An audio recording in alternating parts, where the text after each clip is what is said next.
Good morning, everybody. So, how many of y'all believe we serve a powerful God? Okay, so the verse that I'm going to be taking is about Lazarus, and Lazarus was in the tomb. He had died for 4 days, and then Jesus came, and this is the verse when Jesus calls him out of the tomb. So now we come to the verse which is John 11 verse 43, and it says, "Now when he had said these things, he cried with a loud voice, 'Lazarus, come forth.' And he who had died came out, bound hands and foot with grave cloths, and his face was wrapped with a cloth.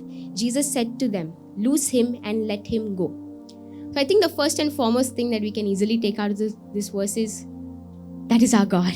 Yes, death has no power over him. Wind and the waves and the sea, everything obeys Jesus. He's above all things. And can you believe that God who has power over death, who has power over everything, is the same God that loves you, is the same God that wants you? But the second thing that I think is the main message that God has told me is, when Lazarus came out, Jesus raised him from the dead. But when he came out, he was still with those cloths. He was still, and those cloths represented a dead person. So when he had those cloths, he identified as a dead person. So since Jesus raised him from the dead, Jesus told those people, loose him and let him go, because he's no longer a dead person. The same way in our lives, when we meet Jesus, when we get saved, when he brings us from death to life, we don't identify with those old clothes that we keep, with those labels that the world has put on us. We are a new creation. But many of us know, sometimes we think, oh no, God freed us, but you have a choice. You get to choose if you want to remain in that freedom or if you want to go back. And some of us, not only do we remain with those clothes and feel, oh, my life is stuck, but some of us, we actually unknowingly choose that, okay, let's go back in the tomb. You know how? We say, okay, God, free me from sin. I'm struggling.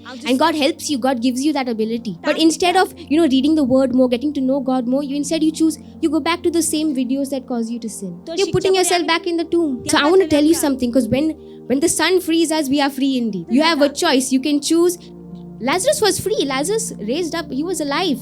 But he had a choice whether to remain in those clothes or to keep his hands wide and live that free life. So today, before worship, let's just give us like a self-checkup. Like, Jesus has freed. If you believe in Jesus, you are free. But are you living that free life, or are you still wrapped around those clothes? Because let me tell you something. When God frees us, we are free. We serve an all-powerful God. Amen.